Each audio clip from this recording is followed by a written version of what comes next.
என்பது மிக மிக அவசியமானது. நாம் வைராக்கியமாய் வாழும்போது கர்த்தர் நிச்சயமாக எலியாவை கொண்டு செய்த அற்புதங்களைப் போல நம்மை கொண்டும் தேவன் இயற்கைக்கு அப்பாற்பட்ட விதத்தில் அநேக அற்புதங்களையும் அநேக ஆச்சரியங்களையும் தேவன் ஒரு எழுப்புதலின் காரியத்தை தேவன் செய்வேன் என்று வாக்கு பண்ணுகிறார். எத்தனை பேர் விசுவாசிக்கிறீங்க? விசுவாசிக்கிறவங்க ஒரு ஆமேன் சொல்லுங்கள். ஆமேன். எலியாவை போல் நாம் வைராக்கியம் உள்ள தேவ மனிதனாய் கருத்தாய் ஜெபிக்கும்போது எப்படி எலியா வாழ்க்கையில் ஒரு 3 காரியங்களை குறித்து நான் உங்களோடு கூட பேச வேண்டும் என்று வாஞ்சிக்கிறேன். எலியாவின் வாழ்க்கையில் ஆண்டவர் தேவைகளை சந்திக்கிற தேவனாக இருக்கிறார். நம் வாழ்க்கையில் என்ன தேவைகளுக்காக நீங்கள் போராடி கொண்டு இருக்கிறீர்களோ, உங்கள் வாழ்க்கையில் ஒருவேளை நீங்கள் கஷ்டத்தோடு கடனின் நிமித்தமாய் கண்ணீரோடு கூட வாழ்ந்து கொண்டு இருக்கலாம், அல்லது தோல்விகள் நிமித்தமாய் வாழ்க்கையில் எதை செய்தாலும் தோல்வி பாஸ்டர், என் குடும்ப வாழ்க்கை சரியில்லை, படிப்பு சரியில்லை, இல்லை ஏதோ என் பிள்ளைகள் வாழ்க்கை சரியில்லை என்ற தோல்விகளோடு கண்ணீரோடு கூட இதை நீங்கள் பார்த்து கொண்டு இருக்கலாம். ஆம் தேவ பிள்ளைகளே, என் தேவன் நிச்சயமாய் உங்கள் வாழ்க்கையில் உங்கள் தேவைகளை கர்த்தர் சந்திப்பேன் என்று வாக்கு பண்ணுகிறார்.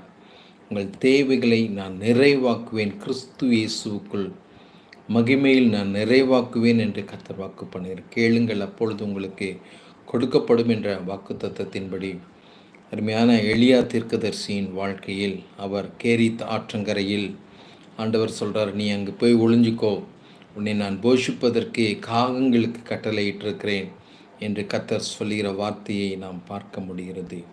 ஆம் தேவ பிள்ளைகளை, கர்த்தரை நம்பி ஒருவேளை ஊழியம் செய்கிற தேவ பிள்ளைங்க, இல்லை தேவனை நம்பி வைராக்கியமாய் வாழ்ந்து கொண்டிருக்கிற தேவன்தான் எங்களுக்கு முக்கியம், இயேசு கிறிஸ்து தான் எங்களுக்கு முக்கியம் என்று வைராக்கியமாய் வாழ்ந்து கொண்டிருக்கிற ஒவ்வொரு பிள்ளைகளின் தேவைகளையும் கர்த்தர் சந்திப்பேன் என்று வாக்கு பண்ணுகிறார். காகங்கள் 1 ராஜாக்கள் 17:6 பார்க்கும்போது காலையும் மாலையும் அந்த காகங்கள் எலியா தீர்க்கதரிசிக்கு உணவை கொண்டு வந்து கொடுக்கிறதை நாம் பார்க்க முடிகிறது. ஆமேன். ஏதாவது ஒரு விதத்தில் தேவன் உங்கள் தேவைகளை சந்திப்பேன் என்று வாக்கு பண்ணுகிறார். நம்புகிறவங்க ஒரு ஆமேன் சொல்லுங்கள். யாரெல்லாம் லைனில் இருக்கிறீங்களோ ஒரு ஆமேன் என்று டைப் பண்ணுங்கள். உங்களுக்காய் தனிப்பட்ட விதத்தில், ஏன்னா இன்று அநேக தேவைகளோடு வருகிற எல்லா கால்களும் தேவைகளை குறித்தே தான் இருக்கிறது. ஏதாவது ஒருவேளை ஹெல்த் இஷ்யூஸாக இருக்கலாம், இல்லை பொருளாதார தேவைகளாக இருக்கலாம், அல்லது குடும்ப பிரச்சனைகளாக இருக்கலாம். ஏதோ ஒரு விதத்தில் நீங்கள் தேவனை நம்பி தேவன் எனக்கு நிச்சயமாய் செய்வார் என்ற எதிர்பார்ப்போடு கூட நீங்கள் இருப்பீர்களானால் உங்கள் தேவைகளை கர்த்தர் சந்திப்பேன் என்று வாக்கு பண்ணுகிறார். ஆமீன். 2வதாக பார்க்குறோம், மல்டிப்ளையிங் விடோஸ் வின் ஃபுட். அருமையான சாரிபாத் ஊருக்கு ஆண்டவர் சொல்கிறார், முதல்ல காகத்தை கொண்டு போஷிக்கிறார். கேரித் ஆற்றங்கரையில் தண்ணீர் வற்றினவுடன் அங்கே காகங்கள் வருவது நிப்பாட்டப்பட்டது. என் தேவன், ஒருவேளை நீங்கள் இப்பொழுது பெற்றுக்கொண்டிருக்கிற அனுகூலமான சூழ்நிலைகள் உங்கள் வாழ்க்கையில் வற்றி போகலாம்.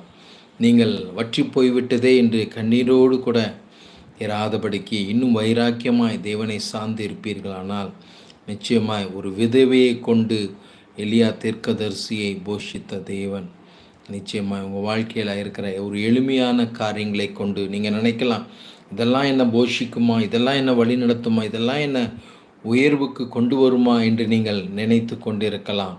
நீங்கள் நினைத்து கொண்டிருக்கிற அற்பமான காரியத்தில் ஒரு பெரிய மாறுதலை, ஒரு பெரிய ஆசீர்வாதத்தை, ஒரு பெரிய நன்மையை வைத்திருக்கிறார். கடுகை பார்க்கிறோம், சிறிய விதையாய் இருந்தாலும் அதற்குள் அநேக வல்லமைகளை, அதற்குள் அநேக காரியங்களை தேவன் வைத்திருக்கிறார். அதனால தான் கடுகு அளவு விசுவாசம் என்று கர்த்தர் சொல்லுகிறதை பார்க்கிறோம். 5 கூழாங்கற்களில் என்ன ஒரு கோலியாத்தை தோற்கடிக்க முடியுமா என்றால் என் தேவனால் கூடாத காரியம் ஒன்றுமில்லைங்க. ரெபஷந்தூர் ஏங்கா தராப்பா.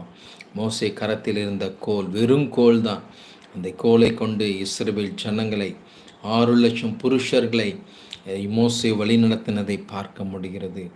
தேவனால் கூடாத காரியம் ஒன்றுமில்லை. நிச்சயமாய் உங்கள் வாழ்க்கையில் தேவைகளை கர்த்தர் ஒருவேளை இப்போ இருக்கிற சோர்ஸ் வற்றி போனாலும் மீண்டுமாய் ஒரு புதிய காரியத்தை கர்த்தர் செய்வார். இதோ நான் புதிய காரியத்தை செய்கிறேன், அதை இப்பொழுதே செய்கிறேன் என்று